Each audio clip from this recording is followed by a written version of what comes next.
Hello and welcome to Audiobook Connection, behind the scenes with the creative teams. I'm Becky Parker Geist and I'm your host. Audiobook Connection is your place to learn about the audiobook creative process in discussions between the authors, narrators, producers, and post-production teams that bring them all together, as well as guests who have listened to the audiobooks and have questions for the creative teams. This podcast is sponsored by Pro Audio Voices, helping great stories come alive through audiobook production and marketing. This episode will be the fourth in a series about the Audiobook Marketing Program and what we include and why. So today we're talking with Ryan Perry. Ryan is a business consultant, advisor, and the CEO of Simple Biz Support, Inc. And for over 20 years, he has helped U.S. businesses grow steadily and sustainably. He is a part of our audiobook marketing team, and I'm so glad to have him with us. Thank you, Ryan, for joining us. Hey, thank you, Becky, for inviting me. Much appreciated. Excited to be on the show. So let's just start off at the very beginning. Why video? I mean, what is it that authors need to know to understand why they should deal with video as a part of their marketing, both of their audiobooks or of themselves? That's a really good question. And for me, I like video because it's a way of creating community that is authentic and genuine. When you write, a page on a website, as an example, you can write whatever fancy words you want to, you can put a picture up there. But when you, the author, as an example, are telling your story, and it may be the story of the recent book, it could be your own personal story, it's now coming from the author directly.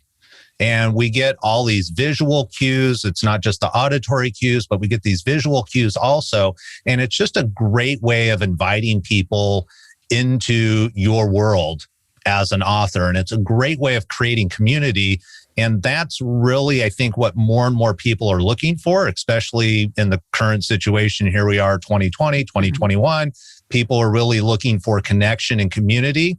And when you can actually see somebody, it is a great way of creating that connection, but you don't necessarily have to be face to face. So it's not like having to go to the bookstore and doing a reading in front of however many people and then traveling to the next city. You can do all that on video and you get the same message across, but you can affect a wider audience quickly. Yeah. And what are the trends and numbers telling us about in terms of engaging with people, let's say on social media? Are people more likely to engage with post if it's a video post? I don't have specific numbers around that. And with specifically around social media, people like variety. So if you show up and you're always seeing the same thing, it becomes kind of vanilla, it becomes mundane. So adding video in as a mix is always a good idea. Now, for me personally, my content tends to be video heavy because that's my background. I'm not a good writer. It's actually the reason I got into video is because I didn't feel like I was able to write a blog. And you go back 10, 12 years, written blogs were the big thing back then. And video was still kind of relatively new. I struggled writing. And it's through that struggle of writing, I said, I need a better resource. And that's why I turned the video, because I felt like I could talk in front of a camera much easier than I could writing. Right. Yeah. And so I tend to post heavy on the video side. However, a blend is always helpful so that there's variety for different behavioral styles out there also. Right. Great. Thank you. And I know that you do a lot of work in YouTube. There are other video platforms out there, Vimeo and what all, but what should we know about YouTube and why being there matters or helps? YouTube matters for a couple of reasons. One, it's the second largest search engine behind Google, and Google owns YouTube. So from a visibility point of view, if you want to be in front of the largest audience, these are the two largest audiences, and they actually support each other. So if you're looking at it from a marketing point of view, if you understand what your audience is looking for, and then you create content around what your audience is looking for, and you put it where they're looking, right? then it's much easier to find and that's kind of, you go back to that social media question and realizing that social media, people are looking for different things. Right. If I'm on Facebook, I'm there because I'm looking for something specific. If I'm on Twitter, I'm there because I'm looking for something specific. YouTube, it's kind of obvious what people are looking for. As an example, they're looking for video. And then more specifically within YouTube is understanding what the majority of people are looking for or from YouTube. And that is 1, entertainment, and 2 is education. Right. So if you can create content that's both educational and entertaining at the same time, you've really hit that sweet spot on the YouTube platform. Nice. That is really great. Let's talk a little bit about like what types of video, because you've led into that really well, the types of video you recommend. So there are all kinds. And we've got everything from, really high-end trailers for films and books. We've got, sort of the talking head, the person addressing the camera, interviews. Like what are people either finding attractive? What recommendations do you have around what types of video people may want to consider? I think it's really finding a balance of, one, who's your audience and what are they looking for? So there's an example I can use, and because we don't have video, I can't show a video of it, but there's a gentleman that has a recovery. He's a tow shop. He tows cars, but he's in a community where a lot of people go off-roading. So it's kind of extreme getting these cars. I can't think of the right words at this point, but he's going off-road in a 4x4 to help people out who have fallen off a trail, that are broken, and those type of things. And so he thought that's what his show was about. It was just about going out, finding the cars, helping them, getting them back on the trail, saving the day. And what he realized as he created the channel and it started growing is that people were really more interested about him and what he was doing. So while the rescue part, going out and finding people and being able to help them, was great, and that was his business, so it made sense, that's what I'm going to video, they were actually more interested about him. And so as that channel evolved, what he ended up doing is inviting people through video more into the daily life, what's going on at the shop, what are some other projects that they're doing in the shop. And so if you understand what your audience is looking for, that's going to be one of the key indicators. And then I would say, number 2, what are you comfortable doing? If, for me, I don't necessarily want to bring people around, and I don't want to be a daily vlogger. That just doesn't sound like fun to me. Even if that's what the community wants, it's not adding value to my life. So I'm going to find a balance in what I want to do. And part of it, I would say also for authors, is it, well, are you trying to educate people? Maybe you're going to teach other authors how to author better. Or is it, I've got a new book and I want to share that with my community? Well, who is your community? What are their interests?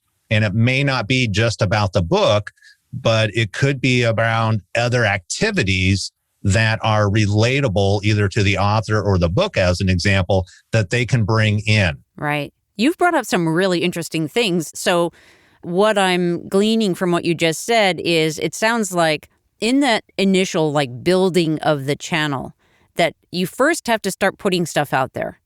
And then you then you want to look at who's watching, who are they, who are my people, who's my audience, and which of the videos that I'm posting, if I post that mix like you suggest, then you start to learn which ones people are responding to more fully. What's getting more watches, is that right? Yeah, as you start getting more traction, the analytics or the numbers, and YouTube has a great analytic platform that will give you a lot of information. Once you start looking into those numbers, you can start figuring out what's going on. And part of that is also testing.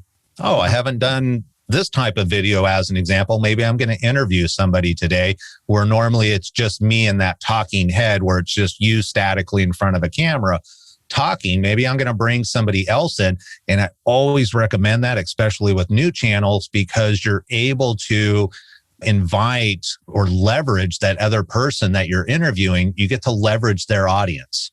Yeah. So as an example, I'm on your show. Once this podcast goes live, you're going to give me a link. Right. Guess what I'm going to do? I'm going to share this with my audience because one, it makes me look more credible, but two, I want to also give back to you and support what you're doing. Right. Yeah.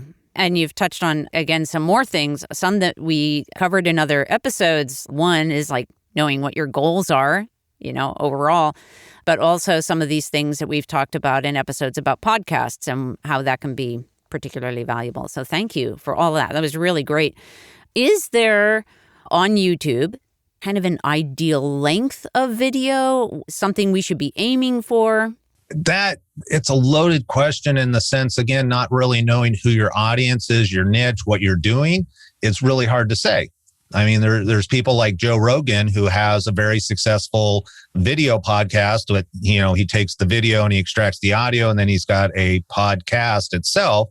He goes on for, I think, an hour or so with his show. And typically I don't watch the whole thing, but that's okay because I'm going to pull out the pieces that I want. Mm-hmm. There are other people who are very successful doing 3 to 5 minutes. And there's other people that keep it in the 15 to 20 range. And I know there's a lot of very successful YouTubers who were like, they were really shocked that people would actually watch a half hour's worth of content. Mm. And so the question becomes, where's the value? Right. If you're providing valuable content and it's digestible. So I think those are the two pieces, right? Because you can add or create valuable content that's hard to digest because it may be complex or it could be just really deep. And therefore you may need to shorten your time a little bit in order to allow people to just kind of soak in what they've heard. And there's other content, people will go for a half hour, 45 minutes, and people will watch it. So while I don't believe that there's a set time, 3 to 5 minutes for people starting out can be kind of a sweet spot, depending on what they're doing. Obviously, if I was interviewing somebody about a subject that was relatively deep, I'm not going to be able to cover all of that information in 3 to 5 minutes. Really kind of hard. Yeah. But with YouTube, part of the problem that most creators have is creating content. Mm-hmm. And so if you actually try and break up your content into smaller chunks, multiple videos, it makes it a lot easier to create content then. So instead of having to figure out, I've got this idea, but it's going to be a 2-hour video, and that may be a little bit too long for most people's attention spans. How can I break it down into segments or chunks that's a little bit more manageable? Now I've got maybe 4, 5, 8, or 10 different videos that I can put out over the next month or 2 months instead of just this one single video now. Right. And also, I think, sometimes there can be concern around, repeating oneself from one video to the next or one episode to the next. And I think recognizing that we as audience appreciate some repetition, not endless repetition, but enough times that we can actually take it in and absorb it in the moment. Yeah, definitely. Especially if it's evergreen content. So content that really doesn't change over time. If you happen to land in that spot, then you kind of have to repeat. I always use Vogue magazine as an example. And I didn't realize, and I read this somewhere, but the original Vogue magazine started out Hi, in everyone. Late Thanks so much for 1800s. joining us today. Wow. From what I recall correctly, it's evolved a little bit. It probably wasn't the same back then as it is now, I'm guessing. But if you happen to still go to a grocery store and kind of look at the cover of a magazine, the content's all the same. It really is the same. It's been rewashed. It's been reworded. But essentially the content is the same. So yes, repeating yourself. The other thing I'll say about repeating yourself, and it's a great topic because a lot of people don't think about this, is that you can repeat yourself, but think of a different target audience. So if you have a wide range of audience members, as an example, let's say your average audience is from 20 to 50 years old. The language that you use when speaking to that 20-year-old might be a little bit different. So you might put a little bit of a different spin on what that topic or conversation is in your video. And then for people in their 30s, you have a different conversation. And then people in their 40s, you have a slightly different conversation. And it's a little nuance. Right. But it's going to land a little bit better for each person. So segmenting your content to your audience can also be very beneficial. And again, then we don't run into creator problems. Oh, great. I've committed myself to creating a new video once a week, but I have no idea what to talk about because I've talked about everything. Right. Just shift your focus a little bit and refresh some old content. Right. That's great. Really great. Let's jump into some of those details that I think people confuse sometimes or that they miss out on. One of those is the thumbnail. Could you explain what it is and give us your top tips on that?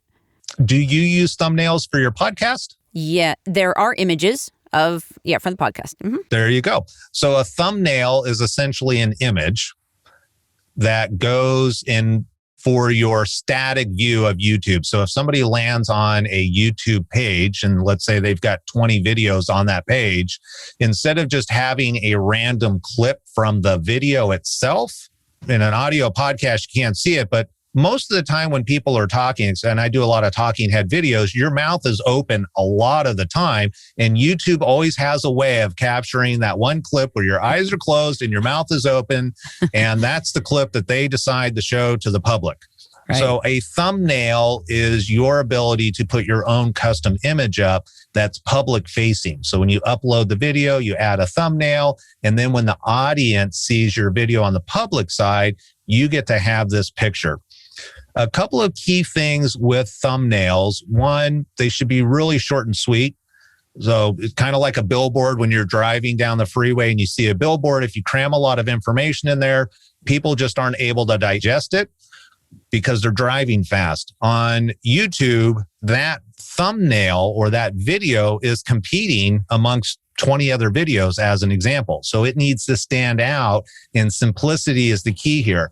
The other thing I recommend with thumbnails is that if it is a personal brand, that the individual be in the thumbnail. So have a picture of yourself in that thumbnail, and it should not be the same picture. So don't just take one picture and then use that across all the thumbnails. Mix it up and grab a collection of 10 or 15 different pictures. Mm-hmm. And then randomly kind of rotate those images throughout. And then think about your branding. Do you have certain colors? Do you have certain fonts? And use those consistently so that when people see it, just like a book cover, I would imagine, right. If you have a series of books, Tom Clancy, I'm guessing, you can kind of tell, oh, this is probably a Tom Clancy book just by the way it looks. Right. And a thumbnail is a brand element. So you do want consistency without it being the same. I've seen some people where they essentially make a single thumbnail and then they just change out the title. Yeah. Well, the problem then, it just looks the same as all the other thumbnails. So it blends in and it doesn't jump out at all. Right. Yeah. And do you have any recommended simple tools for authors to pull together images into a thumbnail? There are a couple. So one is Canva.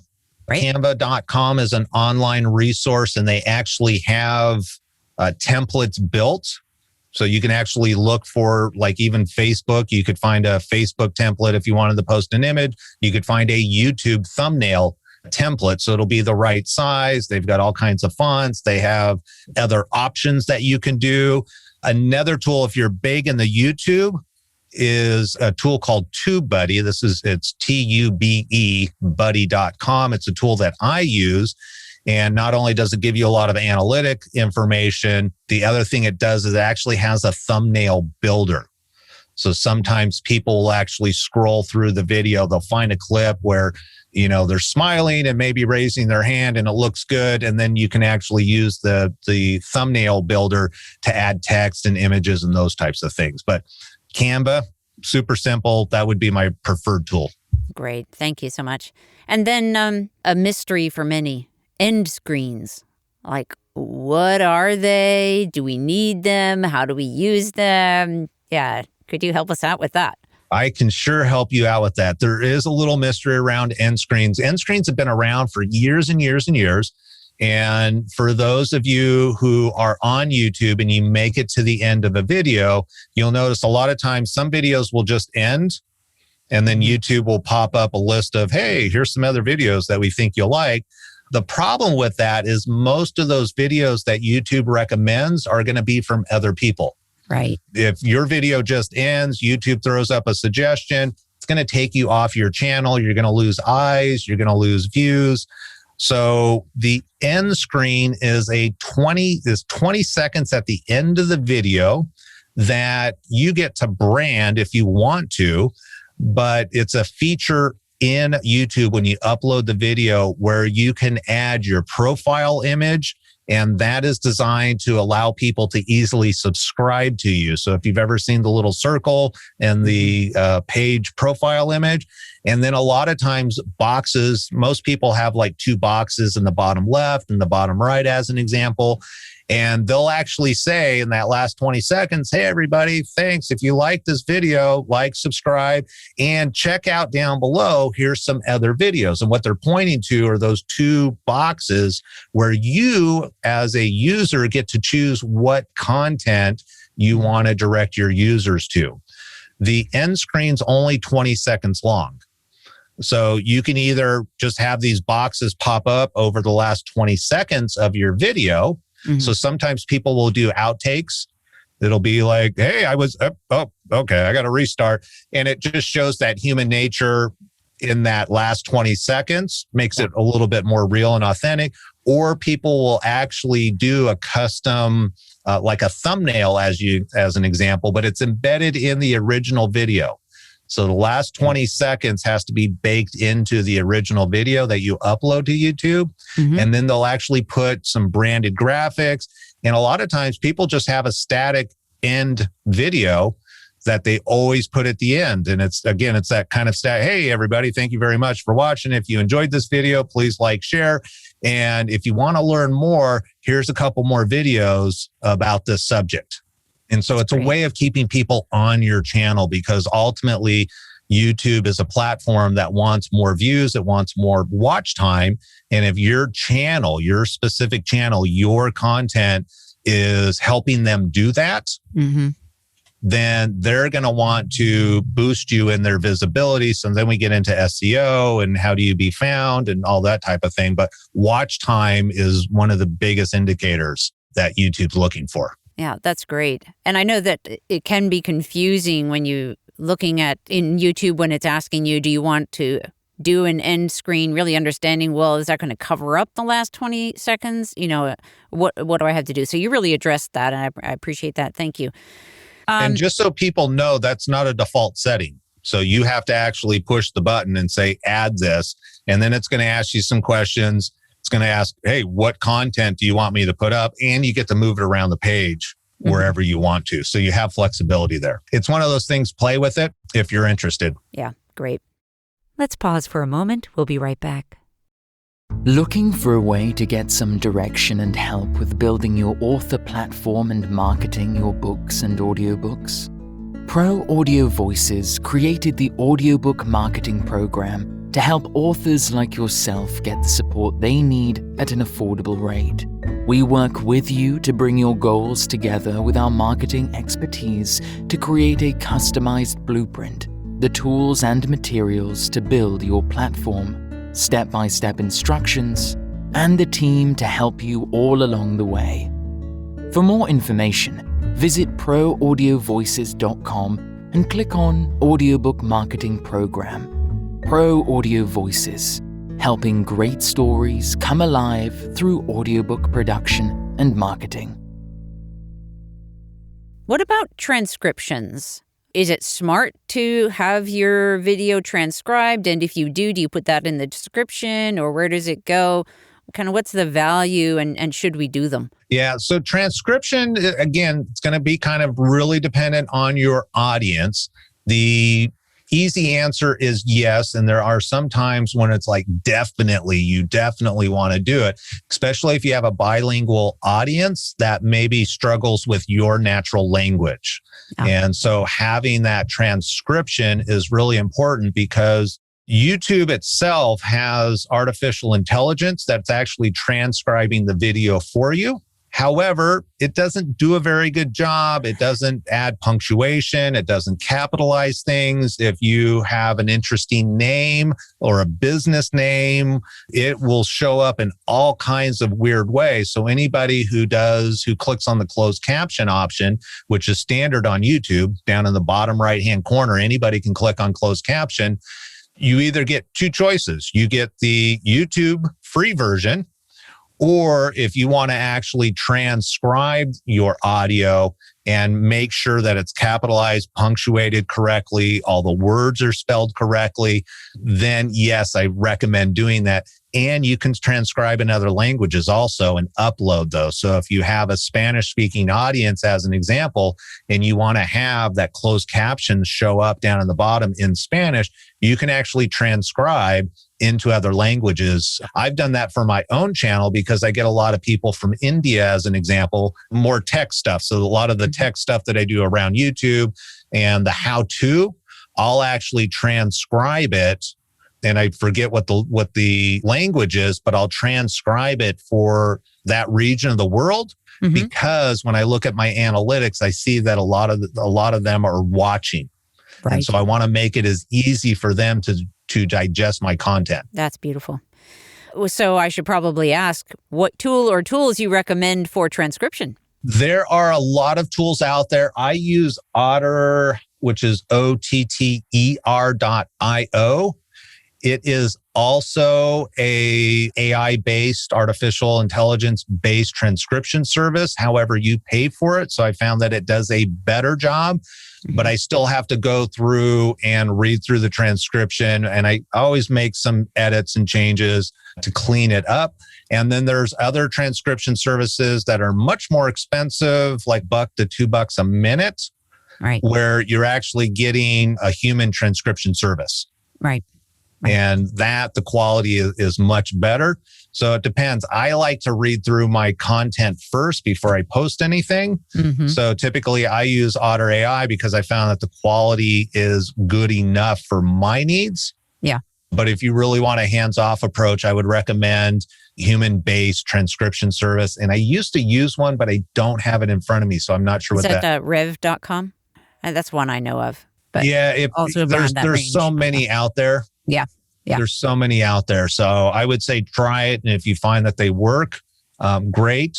Yeah. Some of them will actually, all you got to do is just plug in your YouTube link and they'll automatically just pull the audio straight from YouTube, which is super nice because then I don't have to upload files and find the files on my computer. I just copy and paste the link from the video. Right. I also have used Otter and have found it works very nicely. Yeah. Yeah. And then, okay, now we're diving into descriptions. We've got all this opportunity down there, sort of that white space below our videos, how to best use that space. Yeah. If you have, so there's two things I recommend. One is have kind of a stock something about yourself. May it be a bio, may it be, hey, this is where you can get my goods. This is where, where do you want to direct people is kind of the ultimate thing. Okay. And so you should have some links down in the description. If you want to push people to a website, push them there. If you want to push them to another social media channel, go ahead, have those links in there. The key thing with any links that you put in the description is that they do need to have the https:// in front of the actual URL to make it clickable. Right. So a lot of times I'll see people will type in www.theurl.com. And what you'll see is that the text is black, not blue. And when it's black, that indicates that it's not a clickable link. When it's blue, because they actually added the full address, including the HTTP, then it becomes a clickable link. So it makes it much easier on the end user to get there. So you should have kind of a static thing. May it be a bio author, may it be, whatever it is that you want people to know about you. And it should have a link or two that goes somewhere. Right. At the top of the description is going to be whatever the video is about, and try and be as specific as possible. We should talk about keywords, but I don't want to geek out on keywords. If you are doing keyword research, you want to incorporate those keywords towards the top as much as possible. One of the tricks that I like to do is, because most people pay attention to keywords in the title, is I'll repeat the title in the first line in the description. Nice. And that way I get my keywords right in the top. Then personally, when it comes to me and keywords, as long as you're talking about the subject, keywords should naturally and organically be involved in that description. So I don't get super crazy about it like I know some people do, because I believe that it should, if you're going to talk about cute cats as an example, then cute cats should show up in the title somewhere, and it should show up in the description. Right. And I'm going to backtrack real quick. That section that's kind of the copy and paste that's always the same from description to description, you can actually go into the YouTube settings, and they have a place where you can put content that's always going to show up for every video. Cool. And so I always like to put that chunk in first. That way I know I'm always going to get that information about myself. I have a couple of links where I want to direct traffic. And when I upload the video, that's automatically going to be installed. Now all I have to do is add the specific content that talks specifically about this video. Right. That's great. And I understand that that one of the things that we want to be careful about is, let's say if we have, we're thinking, oh, I could post all my social media profile links. I could put my website. I could put multiple pages on my website, like to my blog. I could, there are lots of potential links we could stick in there. If we do that, what's the risk? Yeah, there's two things that I'll say to that. One is depending on what the balance is between content that's relevant to me as the viewer. So kind of that description, hey, I'm interested about dun, dun, dun. What's the value compared to how many links you have? It can get a little spammy if it's like, hey, thanks for watching my video. Here's 50 links where you can go buy my stuff or learn more about me or whatever. So be careful of that from a ratio point of view.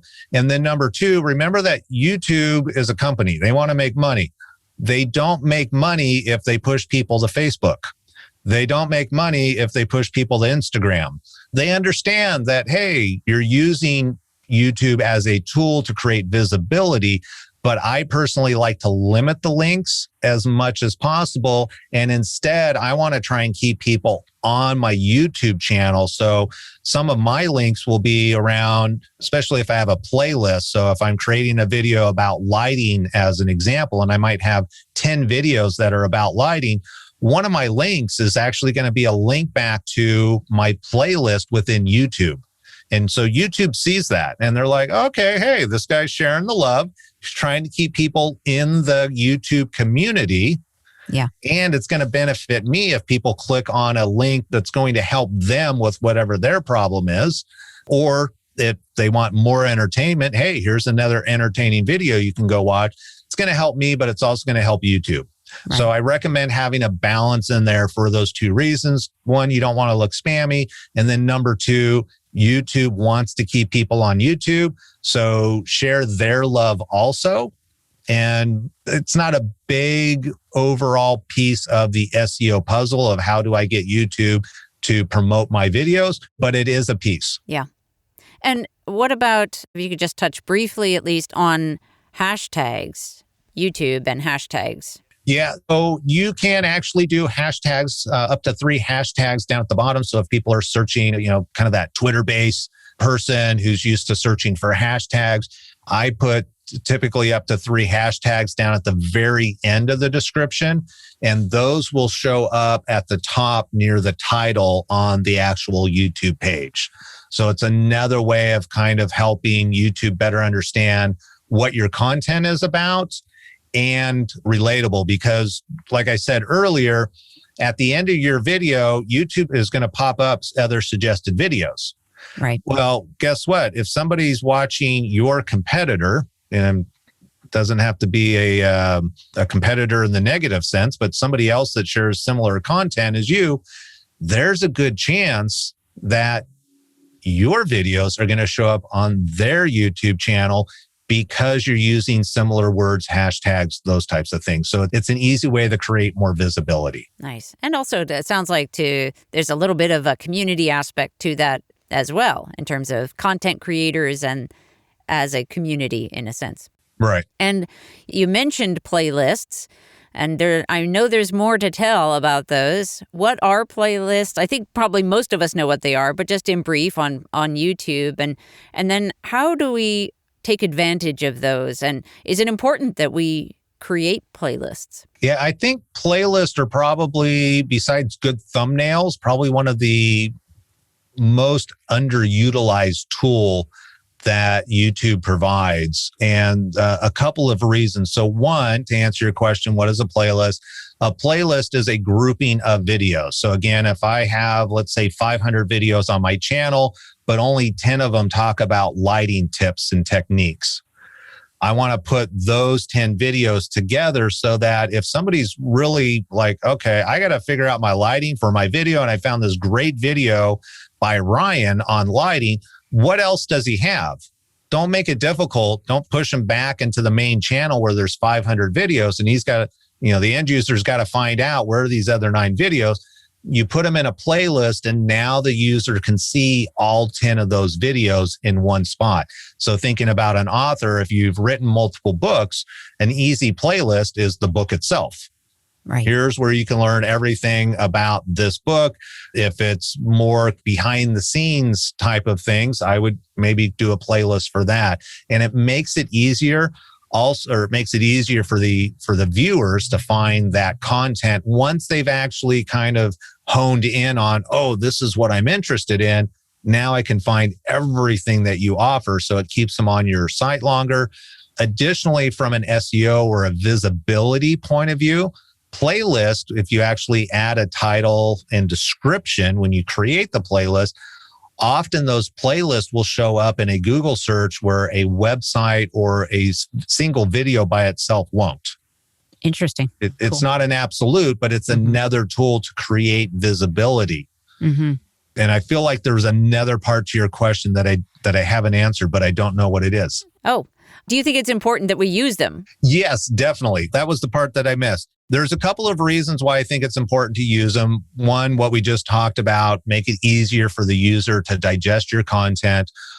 Also from a front facing, so YouTube, all users on YouTube have what we call the home page. That's the front facing page that if I did a YouTube search for Becky Parker Geist or Pro Audio Voices, ideally I would land on your YouTube channel and I'm going to see all of your content. Most people will only have uploaded content showing.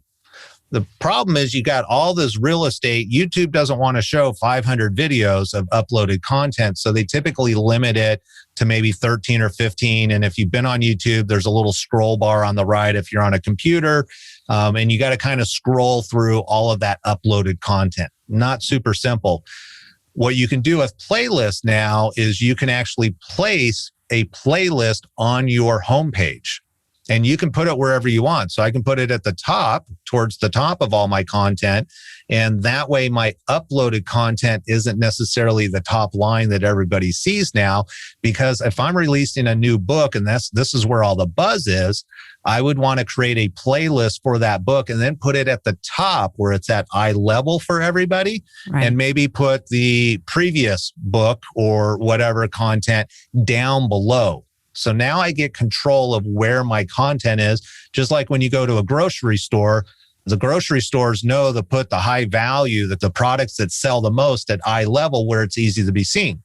Right. The products that aren't as interesting or don't sell as well, they always put on the floor or they'll put really high because there's not as many eyeballs on them. With a playlist, I can control where those eyeballs are, what they're seeing essentially. Right. And there's another tool that we didn't talk about yet, and that is there's a way to customize your channel, right? Can you talk a little bit about that and how, like, what if we have a particular video and we want that one to show up the first time somebody comes to our channel? Right. So there's actually 2 specialty videos that you can do. The way YouTube looks at it is you have 2 audience members, if you will. You have audience members who have not yet subscribed to your channel. So they give you a front-facing page for that. And then they have, for those that have subscribed to your channel, they have a front-facing page for that also. And that video that you talk about is, I forget the exact words of what it's called within the YouTube community, but it's basically your promotional video. Right. So I could create a video that's going to really be speaking to people who have not joined my channel yet, who have not subscribed. And I might go, hey, these are the reasons why you want to subscribe to my channel, or why you want to check me out, why you should be interested in it. And that will automatically play when people land on my channel. And YouTube knows if the person subscribed or not. Right. And if they have already subscribed, or when they subscribe and then they come back to my YouTube channel, I'm not going to have a, hey, here's a reason why you should subscribe video, but it's going to be probably whatever my most important video is now. I can go ahead and put that on there because I want that to be front stage. So Great question. And those can be easily modified, right? As you, let's say, oh, I want to feature a different video, you can easily go in and that customize your channel. Yeah. Right. And YouTube has actually made it very simple. YouTube has what they call YouTube Studio. That's the back end feature as the owner of YouTube. That's where you get to upload all your content. You can see analytics. On the left-hand side, there's a menu bar. And I think it says customization is the exact word, or it's something around customization.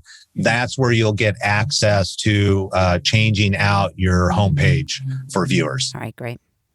Well, we have covered a tremendous amount of territory, I think, in the YouTube world. Is there anything else that I didn't ask you about that you would like to add into this? Yeah, I think the one thing I would like to add in is if you go back 10 years ago, even farther, it gets worse. You needed to have a budget to be able to record a show. So if you weren't on ABC, NBC, CBS, you didn't have visibility. Because the technology is become so cost effective that a simple iPhone these days, you can record your own video content and put it on YouTube in front of an audience.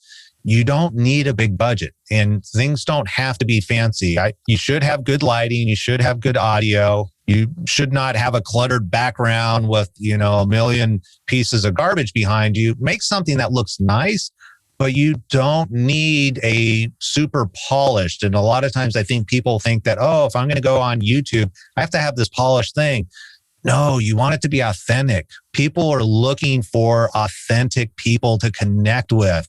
And so just you in your office, or you in your living room, or wherever you feel comfortable shooting a video, even if it's outside, shooting a video that is relevant to your audience, that's all you need these days.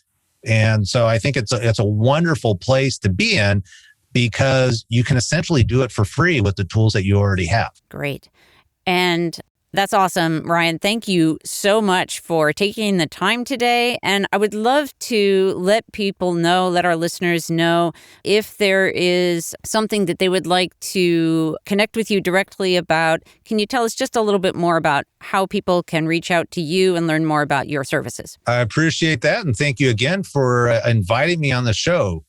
The two best ways would be the website, simplebizsupport.com, biz being B-I-Z. And then obviously, if you're interested in learning more about YouTube, I would recommend checking out my YouTube channel, which you can just go into the search bar in YouTube and type Simple Biz Support there.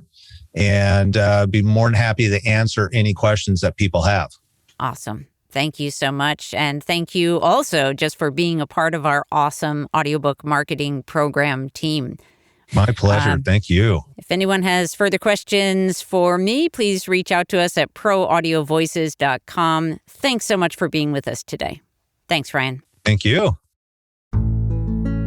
Thanks for joining us for Audiobook Connection, behind the scenes with the creative teams. Please take a moment to subscribe at audiobookconnection.com. The podcast is sponsored by Pro Audio Voices, helping great stories come alive through audiobook production and marketing. Learn more at proaudiovoices.com. Again, thanks for being with us, and please join us next week.